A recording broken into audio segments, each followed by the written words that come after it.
सरकारी मनोरंजन में आपका स्वागत करता हूं। फिर से हमारा भौतिक विज्ञान का समान ज्ञान चल रहा था। आज हम घर्षण के बारे में परिचर्चा करेंगे। वह गुण जिसके कारण दो वस्तुओं के सतहों के मध्य प्रतिरोधी बल उत्पन्न होता है और जब एक वस्तु को दूसरे को सापेक्ष घिसकाने का प्रयास करते हैं तो घर्षण कहलाता है।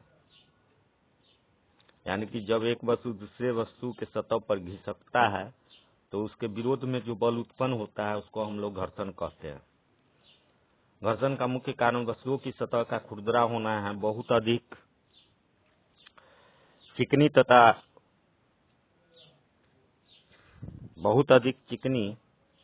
तथा सपाट सतहों में मध्य भी घर्षण होता है। इसका कारण है कि जब दो अणुओं के मध्य बहुत कम दूरी होती है तो ये परस्पर आकर्षण बल लगाते हैं और गति का विरोध करते हैं। घर्षण के प्रकार जो होते हैं वह 3 प्रकार के होते हैं: स्थैतिक घर्षण, सर्पी घर्षण और लोटेनिक घर्षण। घर्षण को अंग्रेजी में फ्रिक्शन बोला जाता है और स्थैतिक घर्षण स्टैटिक फ्रिक्शन, यदि लकड़ी का बड़ा टुकड़ा जमीन पर रखा हो और उसे घिसकाने के लिए बल लगाया जाए तो वह नहीं घिस सकता। अतः दोनों सतहों के मध्य घर्षण बल कार्य करता है। इस घर्षण बल को ही स्थैतिक घर्षण बल कहा जाता है। मतलब कि अगर किसी वस्तु पर बल लगाएं और वह नहीं घिसके तो उस समय मतलब स्थिरावस्था में उस स्थिति में जो घर्षण का बल वस्तु के सतह के बीच में लगता है तो उसे स्थैतिक घर्षण कहते हैं। सर्पी घर्षण, स्लाइडिंग फ्रिक्शन और काइनेटिक फ्रिक्शन भी इसको बोलते हैं। जब कोई वस्तु किसी धरातल पर सरकती है तो सरकने वाला वस्तु तथा धरातल के मध्य लगने वाला घर्षण बल को सर्पी घर्षण बल कहा जाता है। बिना पहिए की किसी गाड़ी की जमीन को खींचने पर गाड़ी तथा जमीन के बीच लगने वाला बल सर्पी घर्षण बल होता है। या कोई भी वस्तु अगर किसी सतह पर चला, माने उसको मुंह गति दे रहे हैं तो उसके बीच एक घर्षण बल काम कर रहा होता है जिसको हम लोग सर्पी घर्षण कहते हैं। स्लाइडिंग फ्रिक्शन या काइनेटिक फ्रिक्शन बोलते हैं उसको अंग्रेजी में। लोटनिक घर्षण, रोलिंग फ्रिक्शन, जब एक वस्तु दूसरी वस्तु की सतह पर लुढ़कती है तो दो सतहों के बीच लगने वाला घर्षण बल को लोटनिक घर्षण बल कहा जाता है। माने जो भी वस्तु लुढ़कती माने लोटनिक गति करने वाले वस्तुओं के बीच लगने वाला घर्षण बल हुआ ही। जैसे सभी वाहनों को पहियों तथा जमीन के सतह के बीच लगने वाला घर्षण बल लोटनिक घर्षण बल होता है। जैसे कि किसी सिलेंडर को अगर बेलन को लुढ़का दें धरती पर तो उसके बीच जो घर्षण बल कार्य करेगा ना वो लोटनिक घर्षण बल होगा। बॉल बेयरिंग तथा चक्रीय पहियों की मदद से हम सतहों के बीच के घर्षण को कम कर सकते हैं, क्योंकि लोटनिक घर्षण का मान सदैव स्थैतिक या गति घर्षण से कम होता है। अब है घर्षण के नियम। पहला नियम, चरम घर्षण बल और गति घर्षण बल दोनों स्पर्श में सतह के क्षेत्रफल से स्वतंत्र होते हैं। दूसरा नियम, चरम घर्षण बल और गति घर्षण बल दोनों स्पर्श में सतहों को दबाने वाले अभिलंब बल के समानुपाती होते हैं। तीसरा नियम, गतिक घर्षण बल सरकने की चाल से लगभग स्वतंत्र होता है बशर्ते चाल कम हो। चौथा नियम, गतिक घर्षण या सर्पी घर्षण से लोटनिक घर्षण बहुत कम होता है। अब घर्षण बल की विशेषताएं देख लेते हैं। दो सतहों के मध्य लगने वाला घर्षण बल उनके संपर्क क्षेत्रफल पर निर्भर नहीं करता है, यह केवल सतहों की प्रकृति पर निर्भर करता है। लोटनिक घर्षण बल का मान सबसे कम और स्थैतिक घर्षण बल का मान सबसे अधिक है। घर्षण बल या घर्षण बल को कम करने के लिए मशीनों में स्नेहक, जिसको लुब्रिकेंट कहते हैं, तथा बॉल बियरिंग लगाए जाते हैं जो सर्पी घर्षण को लोटनिक घर्षण में बदल देते हैं। ठोस सतहों के मध्य घर्षण अधिक, द्रव सतहों के बीच उससे कम और वायु और ठोस सतहों के बीच घर्षण सबसे कम होता है। अब घर्षण बल से होने वाले लाभ।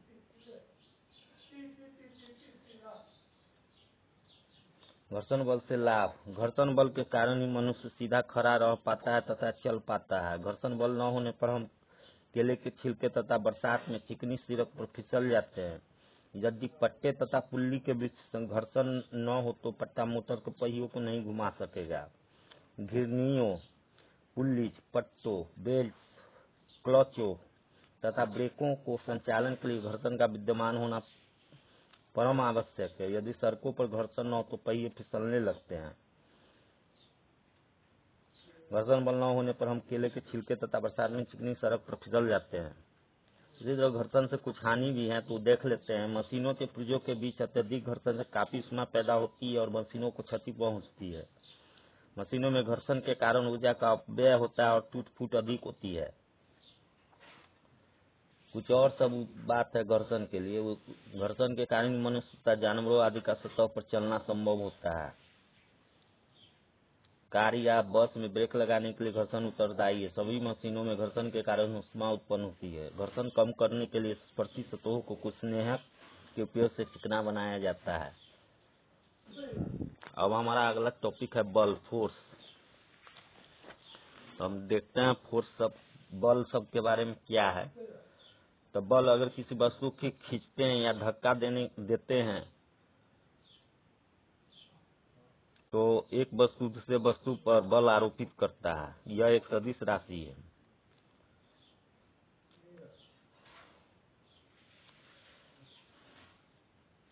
बल का एक यूनिट सेंटीमीटर ग्राम पर सेकेंड स्क्वायर है और इसे ग्राम सेकेंड पद्धति में बल का मात्रक डाइन कहलाता है। एक डाइन ग्राम सेमी पर सेकेंड स्क्वायर है। न्यूटन मीटर किलोग्राम सेकेंड पद्धति की एसआई पद्धति में बल का मात्रक न्यूटन कहलाता है। एक न्यूटन 1 किलोग्राम मीटर पर सेकेंड स्क्वायर के बराबर होता है और एक न्यूटन 10 के पावर 5 डाइन के बराबर होता है।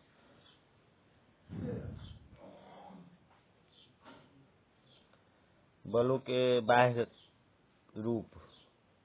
कर्षण, पुल। जब खींचना किसी माध्यम के सहारे होता है तो बल कर्षण बल कहलाता है। यह किसी धागा या दृढ़ माध्यम के सहारे लगता है। आधकन, पुश। इस बल द्वारा कोई वस्तु धकेली जाती है। बल भी किसी दृढ़ वस्तु के सहारे लगता है। तनाव, टेंशन। खिंचाव लगने से रस्सी, तार या धागे में जो तनाव उत्पन्न होता है उसे तनाव या आतती कहते हैं, माने दाब, थ्रस्ट। आधकन यदि एक क्षेत्र पर विस्तृत हो तो उसे दाब कहते हैं। बलों के प्रकार। प्रकृति में बल मूलतः 4 प्रकार के होते हैं।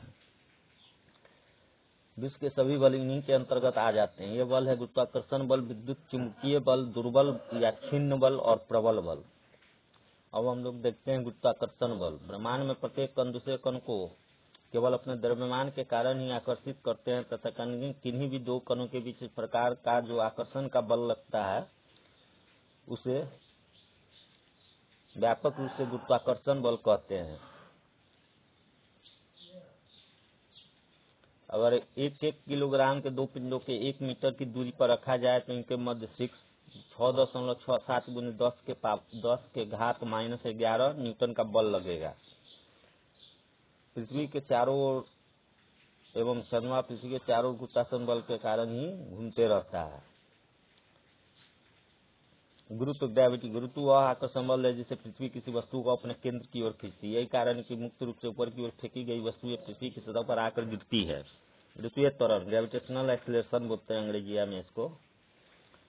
पृथ्वी के आकर्षण बल के कारण किसी वस्तु के वेग में प्रति सेकंड होने वाली वृद्धि को गुरुत्वीय त्वरण कहते हैं। यदि किसी वस्तु का द्रव्यमान m हो तो इस पर कार्य करने वाला गुरुत्वीय बल m गुने g वस्तु के भार के बराबर होगा। अतः गुरुत्वीय त्वरण उस बल के बराबर होता है जिस बल से पृथ्वी एकांक द्रव्यमान वाली वस्तु को अपने केंद्र की ओर आकर्षित करती है। यह वस्तु के रूप, आकार, द्रव्यमान इत्यादि पर निर्भर नहीं करता। इसे जी से प्रदर्शित करते हैं। इसका मात्रक मीटर पर सेकेंड स्क्वायर अथवा न्यूटन पर किलोग्राम है। गुरुत्वीय त्वरण में गुरुत्वाकर्षण स्थिरांक जी में संबंध। माना कि पृथ्वी का द्रव्यमान m तथा त्रिज्या r है तथा पृथ्वी का कुल द्रव्यमान उसके केंद्र पर संकेंद्रित है। माना कोई वस्तु जिसका द्रव्यमान m है पृथ्वी तल अथवा उससे कुछ ऊंचाई पर स्थित है। पृथ्वी की त्रिज्या के सापेक्ष पृथ्वी तल से वस्तु की दूरी उपेक्षणीय है तो वस्तु की पृथ्वी के केंद्र से दूरी आरी के बराबर मानी जा सकती है। अतः गुरुत्वाकर्षण के नियमानुसार पृथ्वी द्वारा वस्तु पर लगाया गया आकर्षण बल F बराबर G गुने MEM बाई RE स्क्वायर होता है। अब न्यूटन की गति के दूसरे नियम के अनुसार बल F के कारण वस्तु में वृत्तीय त्वरण G उत्पन्न होता है। से बल F बराबर M गुने G, बल बराबर द्रव्यमान गुने त्वरण। समीकरण 1 और 2 से हम लोग देख सकते हैं कि mg जो होगा माने m गुने g बराबर कैपिटल G गुने MEM बाई RE स्क्वायर। इससे हम g का वैल्यू निकाल लिए G ME by RE square, जहाँ ME जो है मास ऑफ अर्थ है और RE रेडियस ऑफ अर्थ है और कैपिटल G जो है गुरुत्वीय नियतांक है और छोटा g जो है छोटका g गुरुत्वीय त्वरण है। गुरुत्वीय त्वरण का मान पृथ्वी पर विभिन्न स्थानों पर भिन्न होता है। भूमध्य रेखा पर इसका मान सबसे कम व ध्रुवों पर सबसे अधिक होता है। कोई व्यक्ति भूमध्य रेखा से ध्रुव की ओर चले तो उसके भार द्रव्यमान गुरुत्वीय त्वरण में वृद्धि होती जाएगी तथा यदि वृद्धि ध्रुवों पर सबसे अधिक होगी, पृथ्वी तल से ऊपर या नीचे जाने पर गुरुत्वीय त्वरण का मान घटता जाता है। पृथ्वी के केंद्र पर इसका मान शून्य होता है तो किसी वस्तु का भार पृथ्वी के केंद्र पर शून्य होता है परंतु द्रव्यमान वही रहता है। चंद्रमा पर गुरुत्वीय त्वरण का मान पृथ्वी पर इसके मान का 1/6 होता है।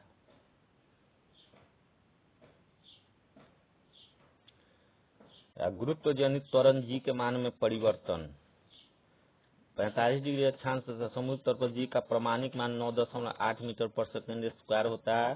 अन्य स्थानों पर जी का मान थोड़ा सा भिन्न होता है। जी के मान में भिन्नता इस प्रकार होती है। पृथ्वी के तल पर जी का मान भूमध्य रेखा इक्वेटर पर न्यूनतम मिनिमम तथा ध्रुवों पर महत्तम होता है। पृथ्वी का आकार G ME by RE square से हम लोग देखते हैं कि ME जो है पृथ्वी का द्रव्यमान है और RE पृथ्वी की त्रिज्या। तो पृथ्वी का भूमध्य रेखीय व्यास ध्रुवीय व्यास से अधिक होता है, इसलिए जी का मान भूमध्य रेखा पर न्यूनतम तथा ध्रुवों पर महत्तम होता है। पृथ्वी का अपनी अक्षों के चारों ओर घूमने के कारण भी जी के मान में अंतर होता है और इसके कारण जी का मान G डैश बराबर G minus RE into omega square के द्वारा दिया जाता है भूमध्य रेखा पर, जहाँ G डैश माने भूमध्य रेखा पर का तृतीय त्वरण का मान है और ओमेगा पृथ्वी के घूर्णन की कोणीय वेग है। यदि पृथ्वी अपने अक्ष के परितः घूमना बंद कर दे और ओमेगा 0 हो जाए, मतलब कि कोणीय वेग 0 हो जाए, तो ध्रुव के अतिरिक्त प्रत्येक स्थान पर जी के मान में वृद्धि हो जाएगी। इसी कारण पृथ्वी अपनी अक्ष के परितः वर्तमान गति से तदुगुना अधिक गति से घूमने लगे तो भूमध्य रेखा पर रखी वस्तु का भार भी शून्य हो जाएगा। अर्थात पृथ्वी के घूर्णन गति घटने पर जी का मान बढ़ता है और घूर्णन गति बढ़ने पर जी का मान घटता है। पृथ्वी तल के ऊपर जाने पर जी का मान घटता है, जिसका मान G डैश द्वारा दिया जाता है और यह बराबर होता है G into under bracket 1 minus 2h by RE के, जहाँ h पृथ्वी तल से ऊंचाई है और RE पृथ्वी की त्रिज्या है। उसी तरह पृथ्वी तल के नीचे जाने पर भी जी का मान घटता है, जिसका मान G डैश G इंटू कोष्ठ में 1 माइनस h बाई RE।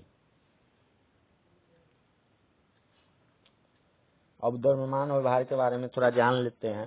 वस्तु का द्रव्यमान उसके अंदर पदार्थ की मात्रा होती है, वस्तु का भार उस पर लगने वाला गुरुत्व का बल होता है। तो भार बराबर जो होगा वो द्रव्यमान गुने गुरुत्वीय त्वरण माने m गुने G और मास गुने एक्सेलरेशन ड्यू टू ग्रेविटी मतलब गुरुत्वीय त्वरण के mg के बराबर होगा। यदि वस्तु को बिना काटे किसी भी स्थान पर ले जाएं तो उसका द्रव्यमान नहीं बदलता, जबकि वस्तु का भार विभिन्न स्थानों पर भिन्न भिन्न होता है, क्योंकि जी का मान बदलता है दूसरे स्थानों पर, इसलिए भार बदल जाएगा लेकिन द्रव्यमान नहीं बदलेगा।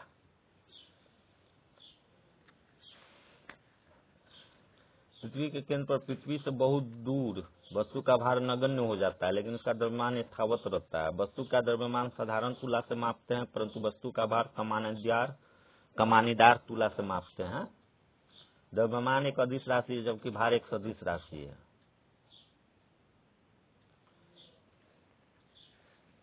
अब हम लोग पिंड का भार जो है लिफ्ट में देखेंगे कि कैसे बदलता है। जब लिफ्ट त्वरण ए से ऊपर की ओर जाती है तो लिफ्ट में स्थित व्यक्ति जिसका द्रव्यमान m है उसका अपना भार बढ़ा हुआ प्रतीत होता है, और जब लिफ्ट नीचे की ओर त्वरण ए से गति करती है तो उस व्यक्ति का अपना भार घटा हुआ प्रतीत होता है। और जब लिफ्ट एक समान वेग अर्थात त्वरण 0 हो जाए से ऊपर या नीचे गति करती है तो उस व्यक्ति को अपने भार में कोई परिवर्तन नहीं प्रतीत होता है। यदि नीचे उतरते समय लिफ्ट की दूरी टूट जाए तो व्यक्ति को अपना भार शून्य प्रतीत होता है, यह भारहीनता की स्थिति है। यदि लिफ्ट के नीचे गिरते समय लिफ्ट का त्वरण द्वितीय त्वरण से अधिक हो तो व्यक्ति लिफ्ट के फर्श से उठकर उसकी छत पर जा लगेगा, इसलिए आभासी बल व्यक्ति पर ऊपर की ओर लगेगा।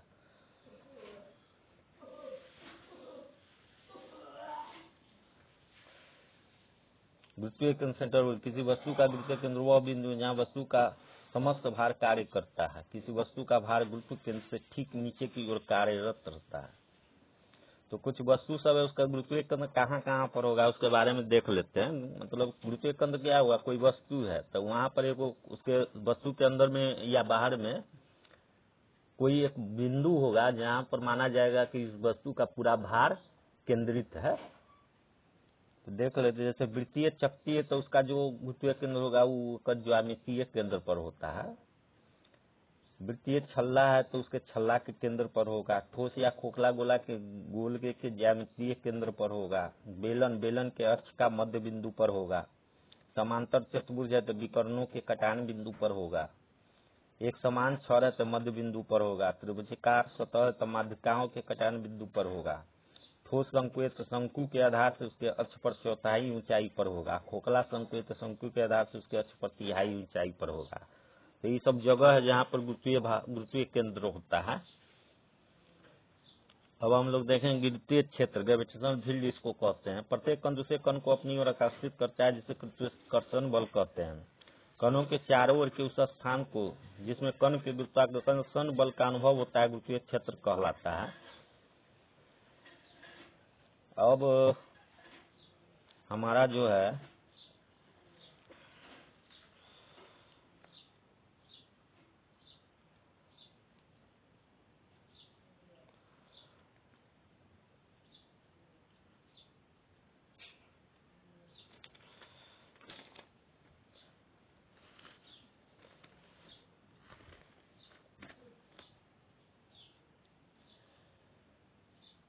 अब न्यूटन का जो गुरुत्वाकर्षण नियम है उसको भी देख लेते हैं। न्यूटन लॉ ऑफ ग्रेविटेशन इसको बोलते हैं।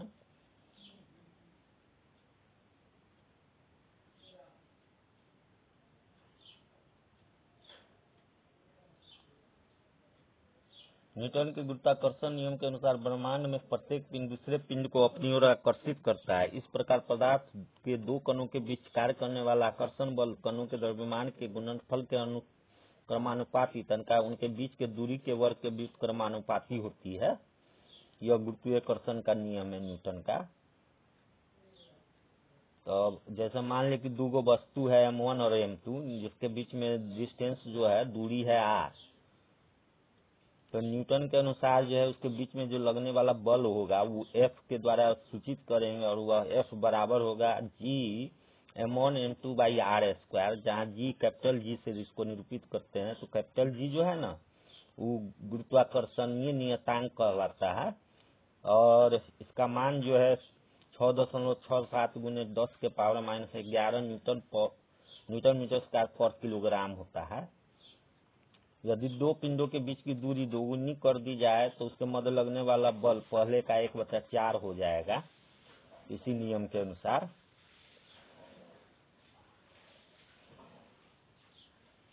अब जो हम लोग देखते हैं उपग्रह का परिक्रमण काल, period of revolution of satellite. उपग्रह अपनी कक्षा में पृथ्वी का एक चक्कर जितने समय में लगाता है उसे उसका परिक्रमण काल कहते हैं। परिक्रमण काल होता है कक्षा की परिधिवत कक्षीय चाल। उपग्रह का परिक्रमण काल उसके द्रव्यमान पर निर्भर नहीं करता है।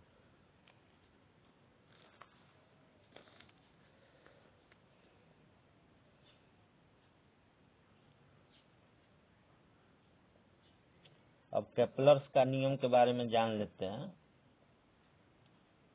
केपलर 3 वो अपना नियम दिया था खगोल विज्ञान से रिलेटेड। मतलब वो ग्रह का जो गति होता है ना सूर्य के चारों तरफ या किसी भी पिंड का जो गति है किसी दूसरे पिंड के मतलब जो भी आकाशीय पिंड है उसके बारे में दिया था।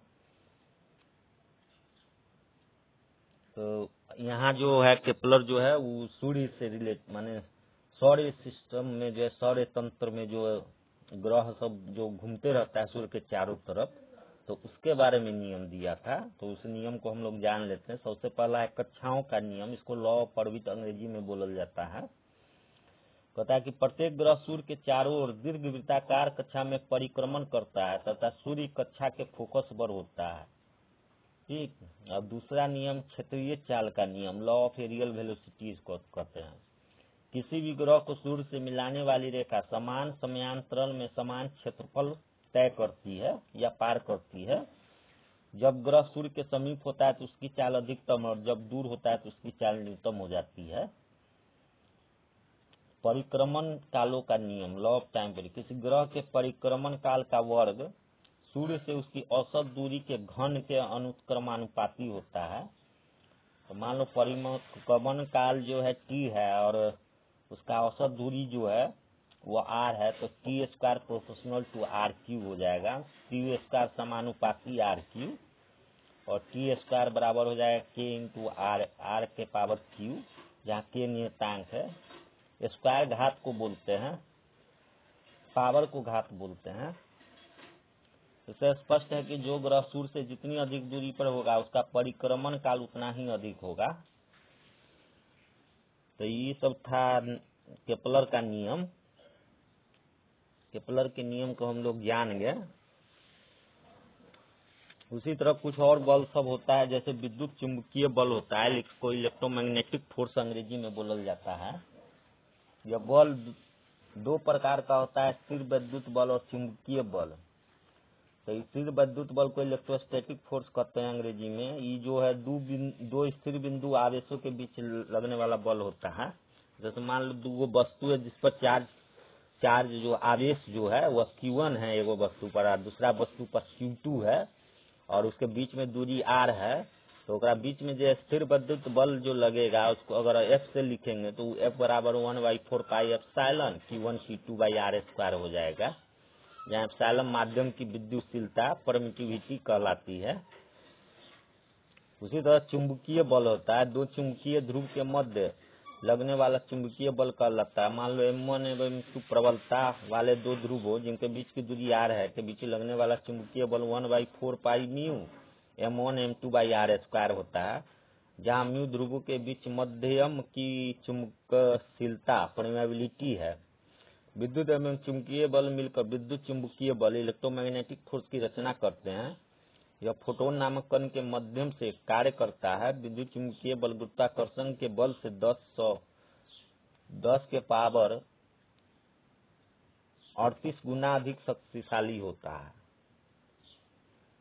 इसी तरह दुर्बल बल होता है, वीक फोर्स। रेडियो सक्रियता के दौरान निकलने वाला बीटा कण नाभिक के अंदर एक न्यूट्रॉन का प्रोटॉन, इलेक्ट्रॉन एवं एंटी न्यूट्रॉनों के रूप में विघटन के फलस्वरूप निकलता है। और प्रबल बल भी होता है, नाभिक के अंदर दो प्रोटॉन या न्यूट्रॉन के पास शक्तिशाली आकर्षण बल के कारण शक्तिशाली आकर्षण बल के कारण होते हैं। इसे प्रबल बल कहते हैं। इस बल का आकर्षण प्रभाव विद्युत बल के प्रतिकर्षण प्रभाव से बहुत ही अधिक होता है। यह बल कण के आवेश पर निर्भर नहीं करता। यह बल अति लघु परास बल है, माने बहुत छोटी दूरी तक ही काम करता है। तो जो इसी कारण से जो है ना, मान लो जैसे प्रोटॉन और न्यूट्रॉन के बीच में जो बल लगा तो इसमें तो आवेश का कोई अति प्रभाव नहीं पड़ेगा, लेकिन जब प्रोटॉन के बीच में बल लगेगा तो चूंकि आवेश है तो प्रोटॉन पर सेम तरह का आवेश है, माने धनात्मक आवेश है, तो ये एक दूसरा को प्रतिकर्षित करेगा, माने दूर हटाएगा। लेकिन ऐसा नहीं होता है। तो क्यों नहीं होता है? तो यही जो है प्रबल बल जो है इन दोनों के बीच में काम करने लगता है और इसी के कारण यह फटा हुआ रहता है। और जो विद्युत बल जो है स्थिर विद्युत बल उसके प्रभाव को ही कम कर देता है। उसी तरह से अब बल का आवेग है, इसको इम्पल्स ऑफ फोर्स कहते हैं। जब कोई बड़ा बल किसी वस्तु पर थोड़े समय के लिए कार्य करता है तो बल तथा समय अंतराल के गुणनफल को उस बल का आवेग कहते हैं।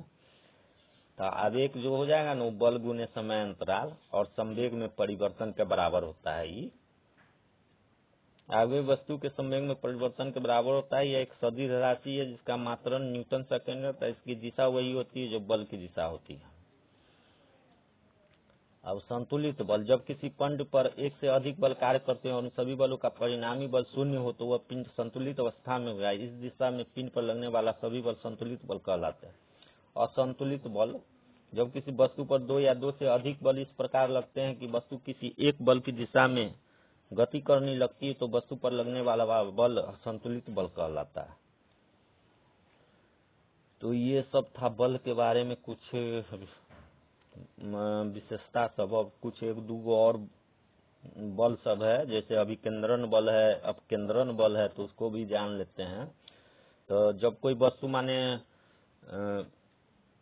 वृत्तीय पथ पर गति करता है तो केंद्र की तरफ एक बल लगता है, तो उसको हम लोग अभिकेंद्रण बल कहते हैं। और केंद्र के जो बाहर जो बल लगता है उसको अपकेंद्रीय बल कहते हैं। तो देख लेते हैं इसको क्या है कि सेंट्रीपिटल एक्सीलरेशन, और उससे उत्पन्न जो त्वरण होता है उसको अभिकेंद्र त्वरण कहते हैं, सेंट्रीपिटल से।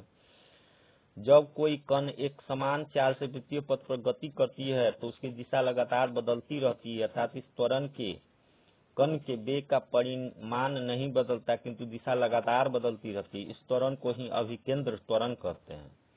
यदि कण का रेखीय भी तथा उसकी वृत्तीय पथ की केंद्र से दूरी r हो तो उस पर लगने वाला अभिकेंद्र त्वरण a=v²/r होगा। तो अभिकेंद्रीय बल इसी से हो गया। जब कोई वस्तु किसी वृत्ताकार मार्ग पर चलती है तो उस पर एक बल वृत्त के केंद्र की ओर कार्य करता है। इस बल को ही अभिकेंद्रीय बल कहते हैं। इस बल के अभाव में वस्तु वृत्ताकार मार्ग पर नहीं चल पाएगा। इसका उदाहरण है कि सूर्य के चारों ओर ग्रहों की गति तथा ग्रहों के चारों ओर प्राकृतिक और कृत्रिम ग्रहों की गति के लिए गुरुत्वाकर्षण बल आवश्यक अभिकेंद्रीय बल प्रदान करता है। कीचड़ पर तेजी से चलती साइकिल स्कूटर के पहियों द्वारा कीचड़ के कण ऊपर की ओर स्पर्श रेखीय दिशा में फेंक दिए जाते हैं। यही कारण कि इनके पहिया पर माडगार लगाए जाते हैं। अब है वो अपकेंद्रीय बल, सेंट्रीफ्यूगल फोर्स बोलते हैं। जब कोई पिंड किसी वृत्तीय मार्ग पर चलता है तो उस पर मार्ग के केंद्र की ओर एक बल लगता है जिसे अपकेंद्रीय बल कहते हैं। न्यूटन के तीसरे नियम के अनुसार इस बल का एक प्रतिक्रिया बल अभिकेंद्रीय बल के विपरीत अर्थात केंद्र से बाहर की ओर लगता है। इस प्रतिक्रिया बल को ही अपकेंद्रीय बल कहते हैं। उदाहरण, कपड़ा सुखाने की मशीन, दूध से मक्खन तैयार करने की मशीन, अपकेंद्रीय शोषक सेंट्रीफ्यूगल ड्रायर, अपकेंद्रीय पंप सेंट्रीफ्यूगल पंप आदि अपकेंद्रीय बल के सिद्धांत पर कार्य करती है। तो आज के लिए इतना ही रहने देते हैं। फिर अगले वर्ग में हम लोग वर्ग कक्षा में आगे के महत्वपूर्ण विषय वस्तु पर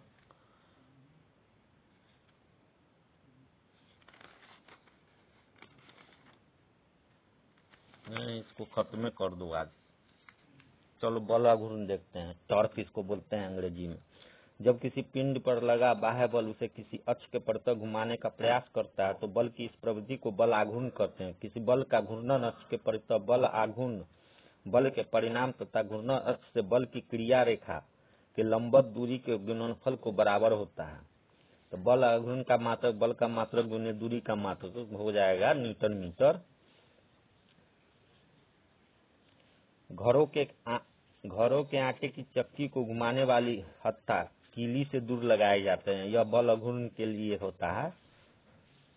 दरवाजों पर हैंडल कब्जे से दूर लगाए जाते हैं। पेचकस का हत्था चौड़ा बनाया जाता है। कुम्हार के चाक में घुमाने के लिए लकड़ी फंसाने का गड्ढा चाक की परिधि के पास है। यदि बल की क्रिया रेखा घूर्णन अक्ष से गुजरती है तो पिंड को कितना भी बल लगाकर नहीं घुमाया जा सकता। बल युग्म कपल, किसी वस्तु पर दो बराबर किंतु विपरीत दिशाओं में कार्य करने वाले समानांतर बलों को बल युग्म कहते हैं। बल युग्म बराबर बल गुने बल युग्म भुजा, और इसका ऐसा ही मात्रक न्यूटन मीटर होता है। पानी का नल खोलना एक उदाहरण है। पेन तथा दवात का ढक्कन खोलना, गाड़ी के स्टीयरिंग व्हील घुमाना, चाबी वाली घड़ी को चाबी देना, ताला को चाबी से खोलना, ये सब जो है बल आघूर्ण के उदाहरण सब है, माने बल युग के। अब हम लोग सरल मशीन, सिंपल मशीन के बारे में जान लेते हैं। यह बल आघूर्ण के सिद्धांत पर कार्य करती है। सरल मशीन एक ऐसी युक्ति होती है जिसमें किसी सुविधाजनक बिंदु पर एक बल लगाकर किसी बिंदु पर रखे हुए एक भार को उठाया जा सकता है। उत्तोलक, लीवर, घिरनी, पुल्ली, आनत तल, इंक्लाइंड प्लेन, स्क्रू जैक आदि सरल मशीनों के उदाहरण हैं। तो सबसे पहले उत्तोलक, लीवर को देख लेते हैं। यह एक सरल मशीन है, जैसे चिमटा, सरौत, कांची आदि। उत्तोलक एक सीधी या टेढ़ी छड़ होती है जो किसी निश्चित बिंदु के चारों ओर स्वतंत्रता पूर्वक घूम सकती है। उत्तोलक में आलंब, आयास एवं भार नामक 3 मुख्य बिंदु होते हैं। आलंब, फलक्रम जिसको बोलते हैं अंग्रेजी में। जब निश्चित बिंदु के चारों ओर उत्तोलक की छड़ स्वतंत्रता पूर्वक घूम सकती है तो उसे आलंब कहते हैं। आयामी फोर्स, उत्तोलक को उपयोग में लाने के लिए उस पर जो बल लगाया जाता है उसे आयास कहते हैं, आयाम कहते हैं। और भार, उत्तोलक के द्वारा जो बोझ उठाया जाता है अर्थात किए गए कार्य को भार कहते हैं। उत्तोलक के सिद्धांत, आयास एवं आयास भुजा का गुणनफल भार एवं भार भुजा के गुणनफल के बराबर होता है, अर्थात आयास गुने आयास भुजा बराबर भार गुने भार भुजा। उत्तोलक का यांत्रिक लाभ, मैकेनिकल एडवांटेज ऑफ लीवर, उत्तोलक के द्वारा उठाए गए भार तथा उस पर लगाए गए आयास के अनुपात को उत्तोलक का यांत्रिक लाभ कहते हैं। अतः यांत्रिक लाभ बटे भार बटा आयास। मशीन वह तंत्र है जिसकी सहायता से थोड़ा बल लगाकर अधिक बल का काम लेते हैं या तीव्र गति उत्पन्न करते हैं। मशीन की शक्ति, मशीन पर जो बल लगाई जाती है उसे मशीन की शक्ति कहते हैं। भार या प्रतिरोध, मशीन पर बल लगाने से जो बल मशीन द्वारा वस्तु के रुकावट को दूर करने के लिए प्रयोग किया जाता है भार या प्रतिरोध कहलाता है। यांत्रिक लाभ, यह भार तथा लगाई गई शक्ति का अनुपात होता है। तो यांत्रिक लाभ उठाया गया भार बटे लगाई गई शक्ति।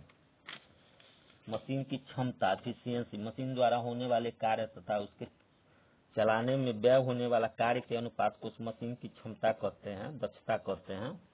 तो मशीन की दक्षता बराबर हो जाएगा मशीन द्वारा किया गया कार्य बटे मशीन को दिया गया कार्य गुने 100। जिस मशीन की दक्षता 100% होती है उसे आदर्श मशीन कहते हैं। संसार में कोई भी मशीन आदर्श मशीन नहीं हो सकती क्योंकि घर्षण बल सदैव विद्यमान रहते हैं।